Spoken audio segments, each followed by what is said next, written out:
All right, let's start off by saying Barakatah Yahweh, Ba'Hashem Yahushai, Ba'Hashem Rucha Kodash.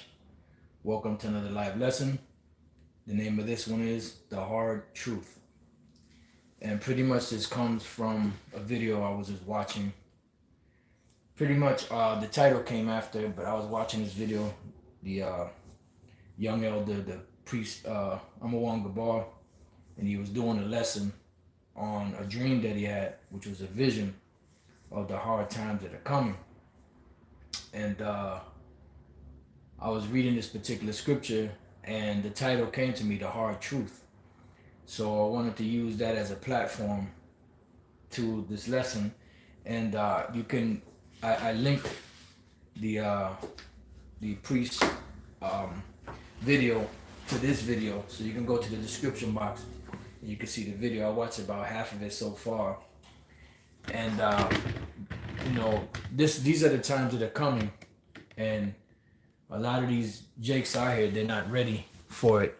They're not prepared, so it's gonna be harder on them because they're not prepared for what's coming. And that's what's gonna be the beautiful thing about it, because we've been telling them, they ain't listening. So hey, it is what it is. Nevertheless, the prophecies are still coming to pass no matter what. So I looked up the hard truth meaning. It says hard truth. It says a truth that is difficult to accept. And the reason why it's going to be difficult to accept is because these people out here, mainly Jake, are not prepared for what's coming.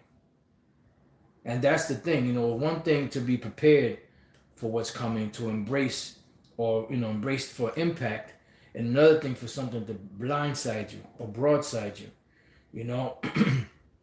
And the majority of these jakes out here, they're not ready for what's coming. Should you have Israelites that call themselves Israelites that are not ready for what's coming? It's going to be terrible.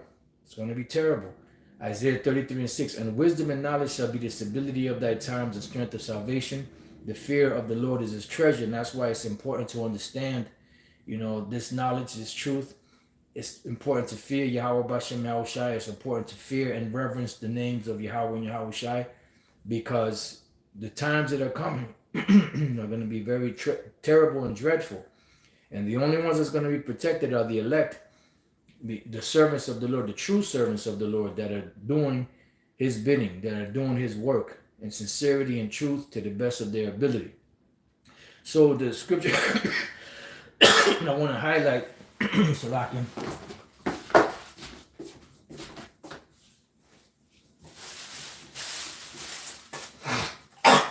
Salakim for that. The scripture that I want to highlight in this lesson is Jeremiah the 30th chapter, which Elder Pastor has gone over this. Other brothers have hit on this. And as I was reading through, I was going to read through the whole chapter before I started, but I started going through some of it, and precepts started coming to mind, and I said, let me just jump on it right now while the iron is hot, So we're going to start off right at the first verse. It's Jeremiah. We're going to get through as much of it as possible.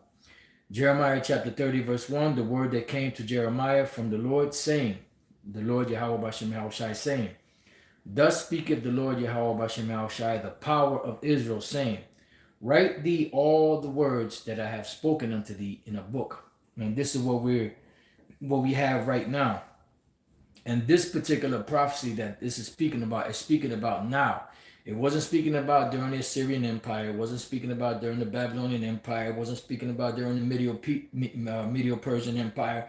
It wasn't speaking about during the Greek Empire. It wasn't speaking about during the Roman Empire. It's speaking about right now. And you can get that out of it or extrapolate that out of this based off of what's written. Because remember, we as a nation went into captivity separately. The two different nations, the two different kingdoms went into captivity separately, not together. Although you did have a sprinkle of the northern kingdom among the southern kingdom, but as a nation, we didn't go through these things together. This chapter encapsulates that we're going to be going through this together. all of the tribes collectively together. Remember, the Lord is building up the tabernacles of David that are falling. The tabernacles of David included all 12 tribes. Not 3, not 9, not 10, not 11, not 7, but all 12 tribes. So it goes on to say in verse 3, For lo, the days come, saith the Lord Yahweh Bashem Yahushai, that I will bring again the captivity of my people Israel and Judah. Whenever you hear the scripture say, I will bring again the captivity, meaning that the Lord is going to deliver us from that oppressive state. But the other key here is my people Israel and Judah. Israel and Judah are the people of the Lord. So why is it making a distinction between the two? Because the kingdom was split. It was divided. Let's go from there real quick to same book of Jeremiah, chapter 3. And we're going to go straight to the point. And that is in verse 18. In those days, the house of Judah shall walk with the house of Israel. That did not happen in any of those other captivities. So in that day shall the house of Judah shall walk with the house of Israel, and they shall come together out of the land of the north to the land that I have given for an inheritance unto your fathers. We were never together in captivity in the land of the north. That land of the north where we went into captivity together is here in America. Prior to Judah, Benjamin, and Levi getting to this side of the world, from the late 1400s until the southern kingdom started arriving here, we were getting our asses kicked by these devils. Then when Judah and the rest of the tribes were brought over here, then we started to be oppressed together. And this is why you have a lot of incidences where Gad and Reuben, mingled together with Judah, and they fought against Esau because we had the same enemy. This is why during the 60s and 70s you had the revolutionary movement of Judah, you had Ephraim, you had Issachar, so on and so forth, having similarities in the oppressor and having similar incidences and situations happening to them in the ghettos and barrios of America, to where they banded together, to speak against, the oppressor and to try to find a solution to their problems. But what they didn't understand was this: they came together, but they didn't have that breath in them, which is this truth. All right, through the power of Yahweh Bashem Yahushai and the Holy Spirit, the Racha Kodash. Right, so it says, in those days, the house of Judah shall walk with the house of Israel. This is back in Jeremiah 3. Jeremiah 3. I'll read it again. In those days, the house of Judah shall walk with the house of Israel, and they shall come together out of the land of the north to the land that I have given for an inheritance unto your fathers. And the Lord, Yahweh Bashem Yahushai, is going to bring us back there. Not ourselves. Not no fleet doctrine. Not get no passport. Get a flight out of here to go back to the land. The Lord is going to bring us back there in style. So going back to Jeremiah 3 and 30 and 3, for lo, the days come, saith the Lord, that I will bring again the captivity of my people Israel and Judah, saith the Lord Yahweh Bashem Yahushai. Why? Because we were oppressed together in this land. No other captivity were we oppressed together.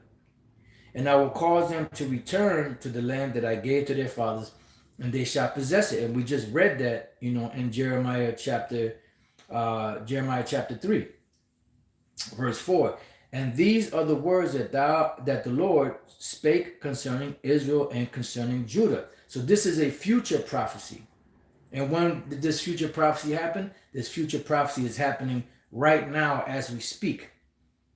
All we're waiting for now is the rest of these prophecies to pop off so that the Lord can bring forth the final analysis of it, which is the deliverance of the nation of Israel, which is going to consist of the destruction of Esau, the other nations here in America, and 2/3 of Israel here in America.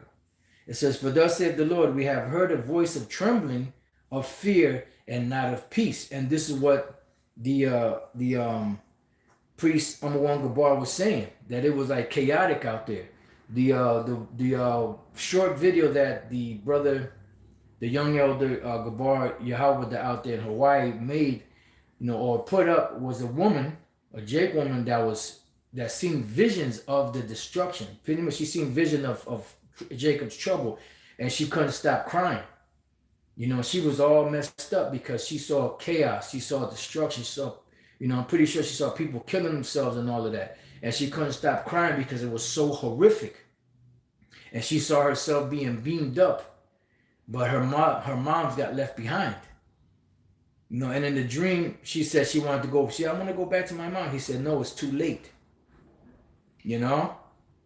So you're gonna find out, man, that the Lord ain't playing, man.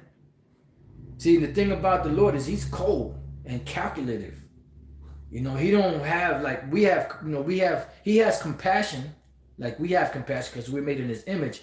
But He has control of His emotions. Okay. Inside joke. His emotions ain't wrapped up in this, all right? His emotions are wrapped up in something else. It's an inside joke.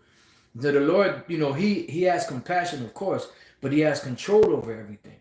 See, we, sometimes get overtaken by our emotions, but the Lord don't. The Lord is perfect. So He don't give a damn if your baby girl, your baby boy, your woman, your mom, your dad, or whatever. If they're not on the list, they're getting left. No matter how much love you have for them, no matter how much you try to vouch for them. And this is some real shit.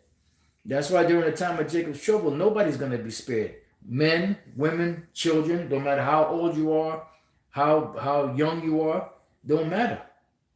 It's going to be terrible. Terrible. All right? So Jeremiah 30 verse 6, ask you now and see whether a man doth travail with child. What does it mean to travail with child? Meaning you're about to have a baby. When a woman has a baby, she goes through all type of pain that she puts her hands on her stomach. She's trying to rub herself. She's trying to find whatever, and I'm not talking about that hoe from TLC, talking about touching herself. I'm talking about, rubbing herself to try to to try to find some type of relief from that pain that's licking her down. So men are going to be that way. Why? Because the times that are coming, and it's not hard to see, because these Jakes in America, they're not warriors. Like a warrior can gird up his loins and just deal with, with the battle. But here in America, you got a bunch of metrosexuals. I had the young brother yesterday take me around to get some stuff, and we were sitting eating the acai bowl, right? And we looked. I looked at this one dude. I said, this motherfucker. And then I told the brother, I said, look, this dude got a merce on. He said, what's that? I said, a man person. He looked, he said, oh, hell no. And these men are metrosexuals, man. These men are soft. These men they're not ready for what's coming. A lot of these women are more masculine than these men are here today, especially Jake. So this is not hard to see that when all hell breaks loose, that they're going to be all fucked up. They're going to be all grabbing themselves and, oh my God, what's going on? Oh Lord. They're going to be screaming worse than a woman. Like in that movie, Tales from the Hood, the hardest dude there, yo, shut the fuck up. He was hitting people, he was all hard, but then when reality hit, he was screaming like a bitch, more than the other two dudes. So back in Jeremiah 30 and 6, ask you now and see whether a man doth travail with child. Wherefore do I see every man with his hands on his loins, as a woman in travail, and all faces are turned into paleness. Here come the devil. Oh, see, they're white. No, that's not what that's talking about, asshole. When you go to the word paleness, the word is Yarakwa 1. Yarakwa 1. Yarakwa 1 goes into the word, it could be used as mildew, paleness, lividness, right? Where there was some more, where's the rest of it? Right.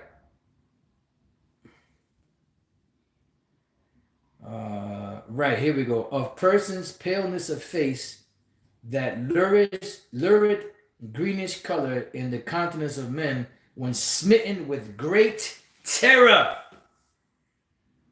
All right. And it could be also applied to plants when they're in drought. All right. So I'm going to read that again. of person, paleness of face, that lurid greenish color in the countenance of men when smitten with great terror. And this is what people out there, brothers, sisters, have been witnessing in these visions and in these dreams that the Lord's given them about the time of Jacob's trouble. And it's no coincidence that this year, through the Spirit, the Yahweh Bashem Shai gave the Apostle Tahar the title, the hopeful year of Jacob's trouble. And we could see it. And by the way, the root word of that paleness goes back to the word yarak, which means green thing, right? But the other one, the other root word goes into spit, like the word spit, tur, So, man, it's going to be horrible out here for these people. Not a Chinaman's chance in hell.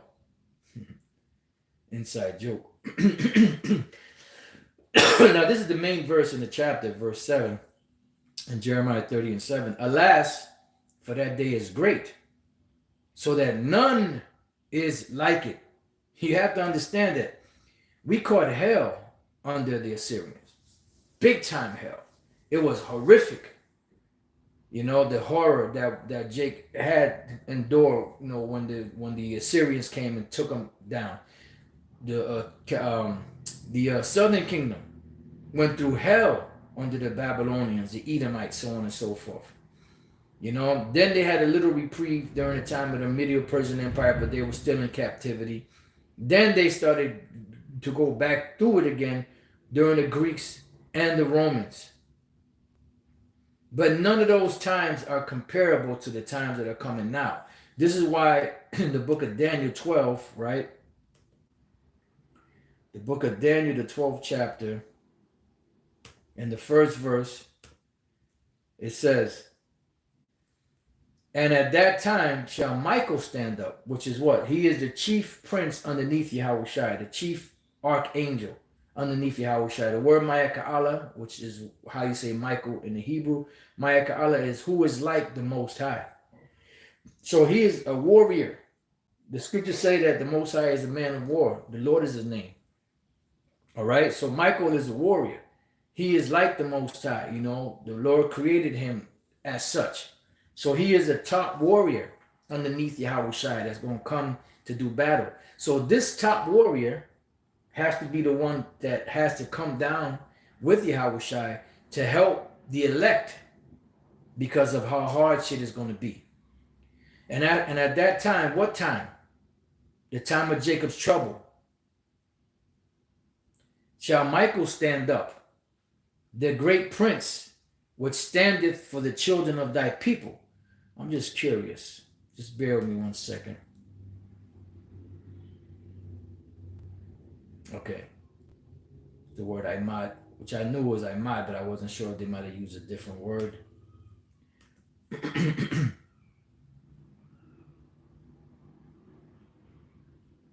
Damn. NLT. At that time, Michael, the archangel who stands guard over your nation, will arise. Then there will be a time of anguish greater than any since nations first came into existence. But at that time, every one of your people whose name is written in the book will be rescued. Wow. Shall be rescued. That's heavy.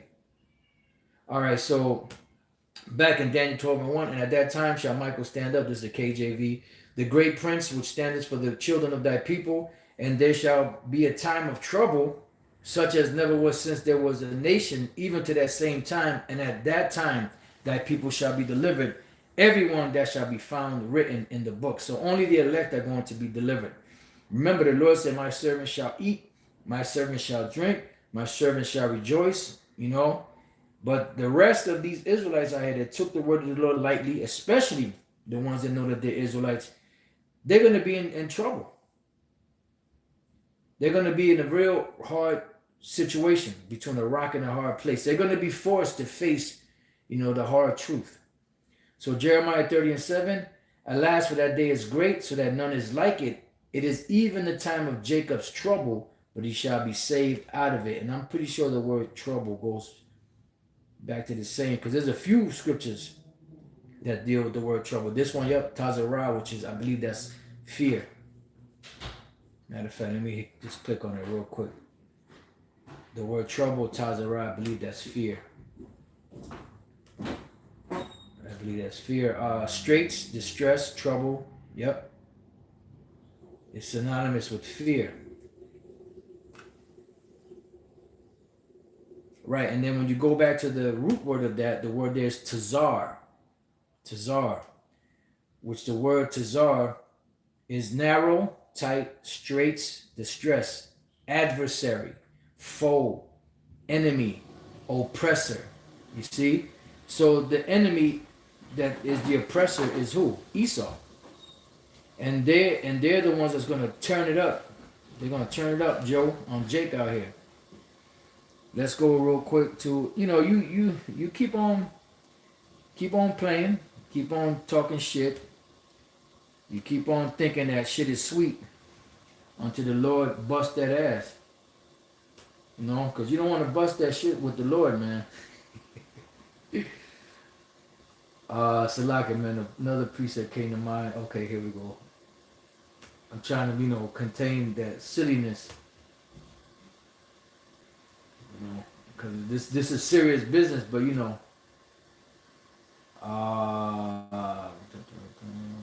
just spare me 1 second.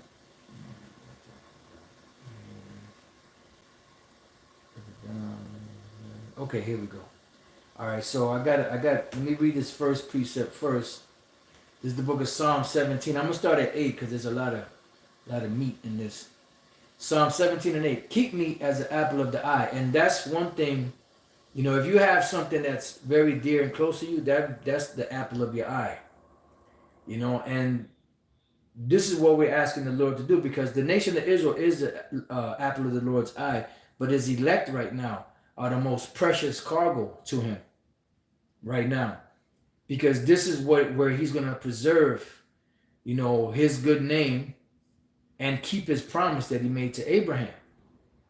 See, unlike man, the Most High is not like man. The Most High keeps his word. Yahweh Bashem Yahushai keeps his word.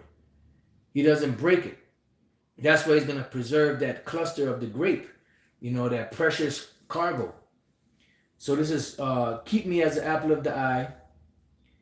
Hide me under the shadow of thy wings, the chariots and the protection of the Lord, from the wicked. Who are the wicked? The Edomites. From the wicked that oppress me, from my deadly enemies who compass me about. And these are the deadly enemies. Now, another precept that came to mind before going to that, which is heavy, is Romans 13. I'm going to go to the point, 4. Verse 4. It says, for he is the minister of the Most High to thee for good. But if thou do that which is evil, be afraid, be in trouble. It says, for he, meaning Esau, beareth not the sword in vain, because that's the blessing that he was given. And that's why it says, and they shall be like madmen, sparing none. You have to understand that once these troops get into full gear and start really getting busy out here, that's going to be the fury of the Lord upon these devils. That's going to be the Lord's anger. He's going to be channeling his anger through these devils. They're going to be turned up. Why? Because the Lord's going to put the spirit on them to be turned up, to punish Jake out here that's playing games. It says, for he is the minister of the Most High, a revenger to execute wrath upon him that doeth evil. See? So back in Psalm 17 and 9, from the wicked that oppress me, in other words, deliver us from the wicked that oppress me, from my deadly enemies who compass me about. And they're going to be compassing us about in troops. Just like during the time of 70 AD, 66 AD to 70 AD. You had the Roman army compassing Israel back then. When you shall see Israel compassed with armies.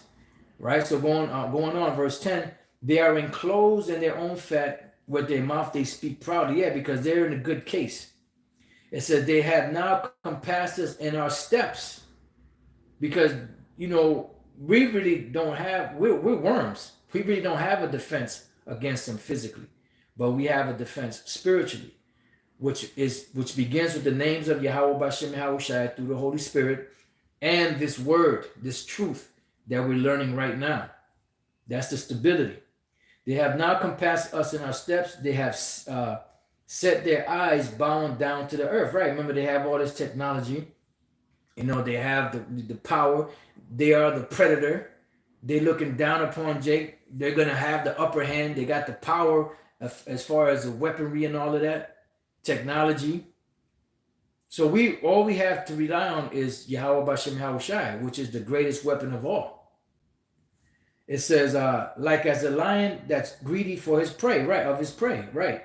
And as it were a young lion lurking in secret places, looking for what? Looking for a meal. And a lot of these jakes out here are going to be the meal for Esau. That's what the scriptures speak about, delivering us from the teeth, of the lion, from their power, from their grip. They're gonna stick their claws into the world and put everybody in a stranglehold. It says, "Arise, O Lord, disappoint him," and the Lord is going to disappoint him. He's not going to be able to, fully implement his enterprise. His enterprise is going to fail. But he's going to get it into position to a certain degree, to a certain point. "Arise, O Lord, disappoint him, cast him down, deliver my soul from the wicked, which is thy sword." So Esau is the Lord's sword. That's why all of the thousands of years ago, let's say close to about 4,000 years ago or so, when Abraham and Isaac were on the scene, when Isaac had two sons, two twins, fraternal twins, Jacob and Esau, he gave Esau the blessing of the sword back about 4,000 years ago or so. And they, to this day,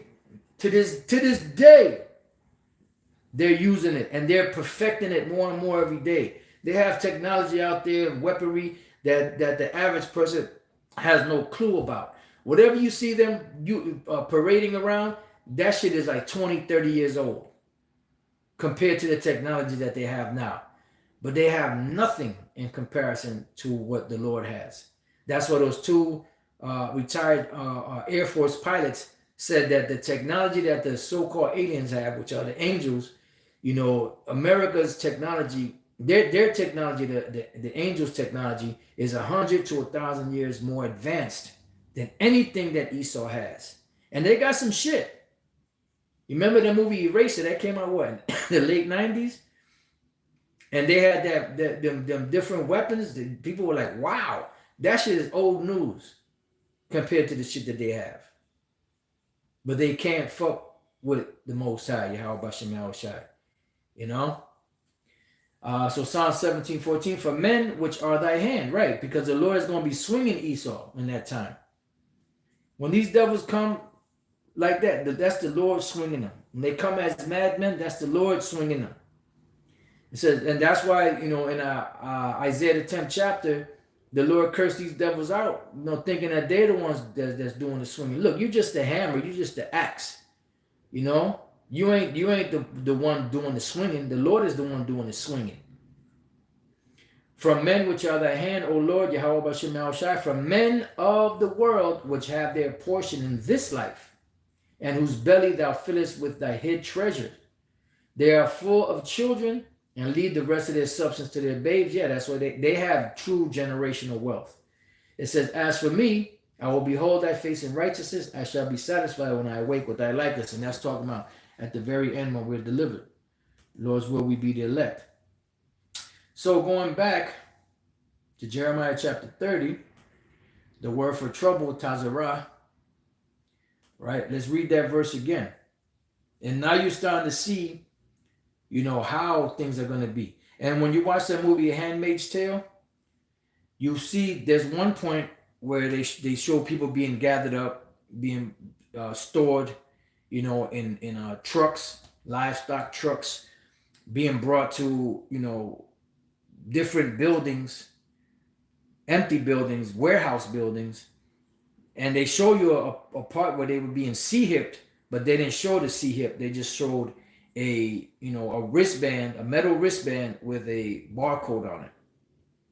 They're letting you know what they have for the future. And as you progress through that, at the beginning of the movie, they show you Jake being carted off.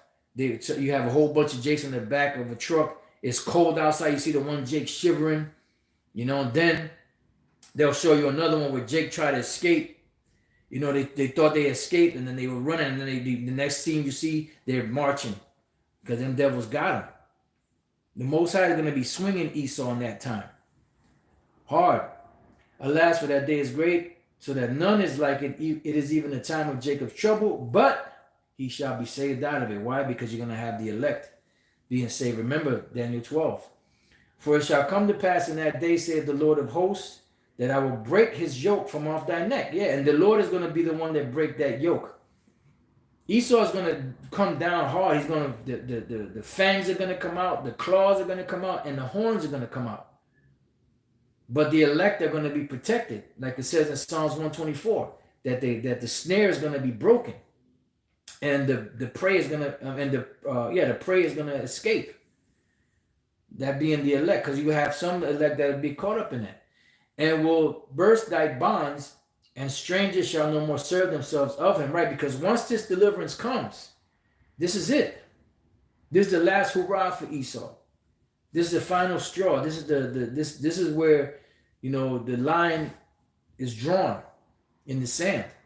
After this, there will be no more captivity. So I don't know what the fuck Bishop Nathaniel's talking about. I don't know what the hell Elder Lahab talking about, because he said the same thing, something similar to that. And that's like a demon going out there. The demon of, well, after 1,000 years, and that's why the Apostle Peter said about the Apostle Paul, even though that's dealing with the Apostle John, but the people that wrestle in these scriptures to their own destruction. And when you leave the vine, when you leave the root, this is what happens. You wither. Some wither slowly, some wither rapidly. It all depends. So it says, but they shall serve the Lord Yahweh Bashem Yahushua their power, and David their king, because David is going to actually be on the earth. Yes, Yahushua is the top king underneath the Most High Yahweh, but King David is going to be right underneath him, and he's going to be on the earth in the kingdom as King David. All right, you got these clowns talking about, no, shut the hell up, man. You don't know what the fuck you're talking about. It says, whom I will raise up unto them. Who? Yahweh, Bashem Yahushua is going to raise up. Not you, fool. Therefore fear thou not, O my servant Jacob, saith the Lord power. Neither be dismayed, O Israel. For lo, I will save thee from afar. And where are we? We're afar. Remember, Yahushua told the disciples that they will have to teach the word unto the uttermost part of the earth. And that's where we're at right now, afar. And that's why Yahushua is coming from the east to the west to gather his elect. It says, and thy seed from the land of their captivity, singular, mainly here in America. But you will have Israelites that are part of the elect that will be delivered from the four corners of the earth, but the main deliverance is going to be here in America. And Jacob shall return and shall be in rest and be quiet, and none shall make him afraid. But we have to go through this. First, we have to go through this horrible time that's coming. And the Lord's will this be the year, man, because that's just going to speed everything up even more also. Because the time of Jacob's trouble, what's going to happen, they already got everything in place for the MOTB, the micro seer. So that's nothing. All they got to do is pass a mandate or have some type of, emergency and say, well, from now on, we're no longer accepting cash, no longer accepting credit cards, no longer, they could do that. In order for you to operate right now, since we're under high alert, you have to take this device, like in the first purge, and other than that, you won't be able to operate. This is a state of emergency, so there's nothing that you could do. It can't, and they could invoke that. Where it couldn't even be reviewed for 6 months. You see? Verse 11, for I am with thee, saith the Lord Yahweh Bashem El Shai, to save thee, though I make a full end of all nations whither I have scattered thee, yet will I not make a full end of thee, but I will correct thee in measure, and will not leave thee altogether unpunished, right? Because he has a promise that he made to Abraham. And he's not going to break that promise, not even for his great name's sake. Not even for his word's sake. Not even for his great name's sake. For thus saith the Lord Yahweh Bashem El Shai, thy bruise is incurable. Because really, technically, none of us should be able to make it out of here. But through the grace and mercy of Yahweh Bashem El Shai and his word and his promise, we have a chance. We have hope. Thy bruise is incurable and thy wound is grievous. There is none to plead thy cause that thou mayest be bound up. Thou hast no healing medicines. And that's why the Lord eventually had to send Yahweh Shai to deliver us. All thy lovers have forgotten thee. Right, that's the other nations. They seek thee not. For I have wounded thee with the wound of an enemy, with the chastisement of a cruel one, for the multitude of thine iniquity, because thy sins were increased. Why criest thou for thine affliction? Yeah, thy sorrow is incurable, for the multitude of thine iniquity, because thy sins were increased. I have done these things unto thee. And that's why you see Jake in the condition that they're in. Sometimes you see Jake out there, you feel bad, but the Lord got us in this situation for a reason. Therefore, all they that devour thee shall be devoured. Listen in vocab. Therefore, all they that devour thee shall be devoured, and all thine adversaries, every one of them shall go into captivity. What does the word captivity mean? Slavery. All nations are going into slavery underneath the nation of Israel. And they that spoil thee shall be a spoil, and all that prey upon thee will I give for a prey. So there's going to be retribution, payback, vengeance. It says, for I will restore health unto thee. And how is the Lord restoring health unto us? By this truth, by this knowledge, by the medicine, the homeopathic medicine of the scriptures that the Lord has given to us. Wow, the elder Kazakh said, man, wow, I was just having a dream about this. Yeah, it's heavy. The brother, the priest Amawang Gabar in New York, he just had a dream about Jacob's trouble. I linked the video to the description of this video. That's what sparked the juices, to get this lesson going. Barakateh Bashem El Shai for that. For I will restore health unto thee, and I will heal thee of thy wounds. Right, because we've been wounded with the wound of an enemy. The Lord said that. Remember, when we read the parable of Lazarus and the rich man, it said Lazarus was full of sores. It says, for I will restore unto thee, for I will restore health unto thee, and I will heal thee of thy wounds, saith the Lord, because they called thee an outcast, saying, this is Zion, whom no man seeketh after. And that goes hand in hand with the book of Hosea, the first chapter. When they call outcasts, because we are outcasts, we're not recognized among these nations. All right, the word for outcast is the Hebrew word nadach,